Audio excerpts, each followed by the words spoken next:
انا عندي ارنبيطه دي تمام، كنا جايبينها مع بعض. تعالوا نشوف هنعملها ازاي بطريقه سهله وبسيطه.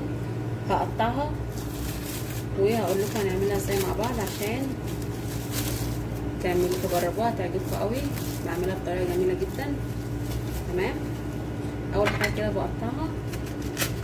هقطعها وارجع لكم عشان ما اطولش عليكم الفيديو. بصوا معايا زي ما اكون بالظبط بعمل الكروم، بعمل كده كده كده. تمام، بشيل دي وببدا ان انا افرطه. طبعا لغايه ظهرت كده، ده انا اقطعها عشان كده كده اصلا لسه هفرطه من بعد. هعمله قطع كده.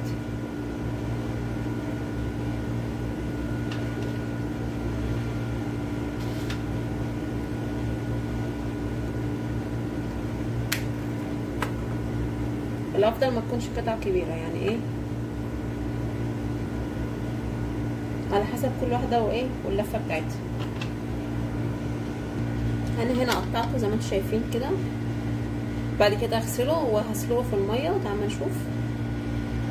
الميه بتاعتي على النار بتغلي. هحط شويه فلفل اسود، مش كتير، شويه صغيرين بس. تمام، وعندي الارنبيط بتاعي اهو غسلته. تمام، وصفيته من الميه. هبدا ان انا انزله كده. بسم الله، اسلقه.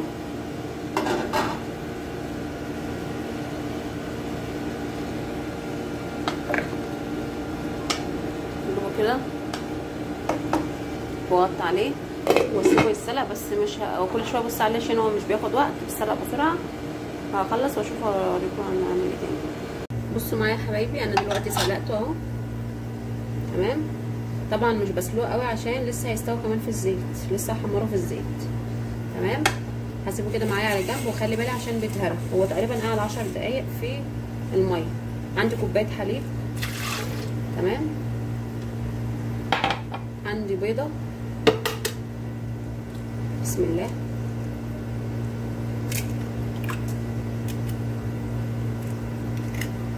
تمام، عندي معلقه دقيق على معلقه نشا.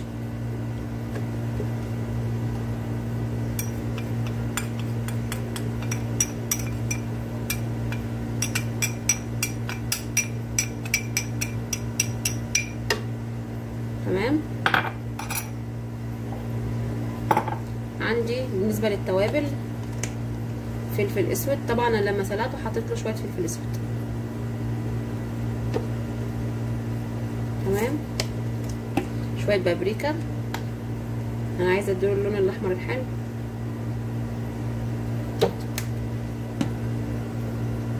ملح،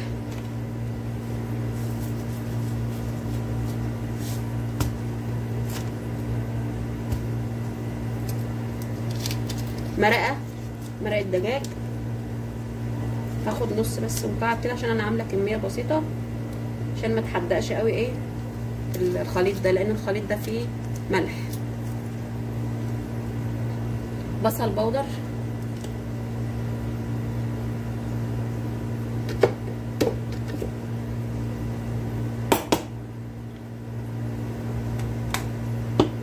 بهارات مشكله. عندي بهار مشكل، هحط برضو منه كده شويه.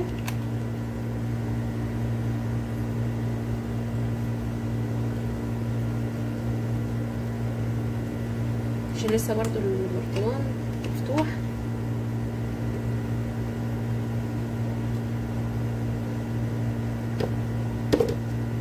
تمام، وهضرب كل المكونات دي كده في الخلاط. هضربها في الخلاط وارجع لكم.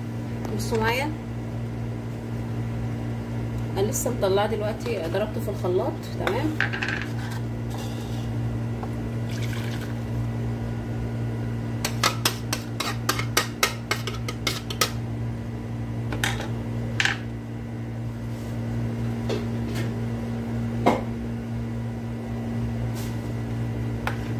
القوام بتاعي خفيف، انا عايزاه تقيل هزود له دقيق. معلقه كده، انا هزود له دقيق لغايه بحس ان الخليط معايا بقى متماسك. تمام، عشان انا عايزه خليط جامد متماسك.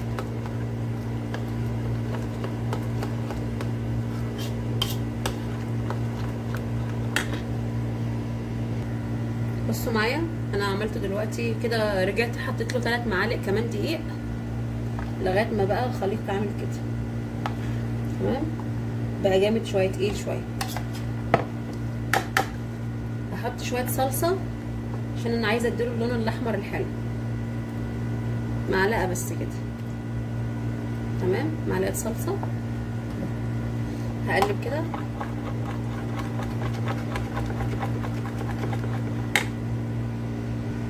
قلبت الصلصه كويس جدا في الخليط اللي انا عاملاه ده. بعد كده هبدا ان انا ايه، احط كده. على فكره الطريقه ديت والدتي ربنا يبارك لها يا رب هي اللي بتعملها على طول، وانا واخداها منها بصراحه. و بقول لها ربنا يخليكي ليا يا ست الكل، محرمش منك ابدا، وربنا يشفيكي. ادعوا لها يا جماعه، هي تعبانه والله، ادعوا لها ربنا يشفيها يا رب وقامها بالسلامه. وكمان انا مش جنبها، انا في غربه، فادعوا لها ربنا يشفيها يا رب. زي ما انتم شايفين كده اللي بحطه كده بقى ايه،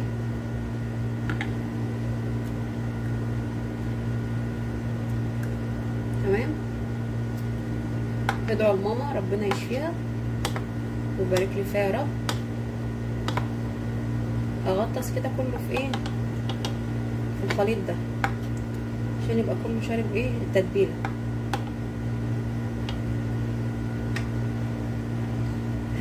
هعمل الكميه دي كلها وهرجع لكم تاني. انا عملت الكميه دي كده، تعالوا نحمرها نشوف هنحمرها ازاي في الزيت. زي ما انتم شايفين انا حطيته كده في الزيت وببدا اقلبه طبعا لما يحمر، مبياخدش وقت برده في التحمير. بقلبه على كل، بس والله بجد الريحه روعه روعه روعه.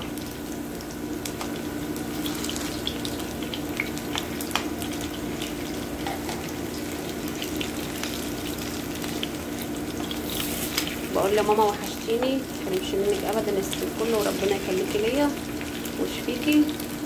ادعوا لها يا بنات في الكومنتات، كل اللي يشوف الفيديو ده يدعي لها. وطبعا مش جنبها، لو جنبها كنت مسبقاش.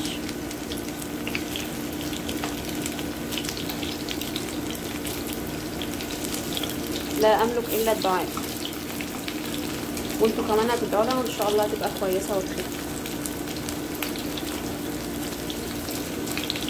شايفين ما شاء الله اللون عامل ازاي.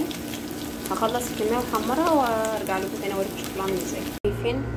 شايفين القمر ده، والله بجد الريحه كانت تحفه، احسن ما بعمل لحمه او فراخ كمان. تمام، يبقى استغنى عن اللحمه والفراخ واعملي القمر ده، هيعجبكم قوي. شايفين شكله عامل ازاي، والقمر كمان والله ظلمون. شايفين ما شاء الله. جربوا الطريقه، متنسوش تعملوا لايك واشتراك في القناه وفعلوا زر الجرس عشان يوصلوا كل جديد. بحبكم في الله، احلى متابعين في الدنيا. وبحيي كل المشتركين حبايبي اللي اشتركوا عندي ونوروا صفحه قناتي، متحرمش منكم ابدا. مع السلامه.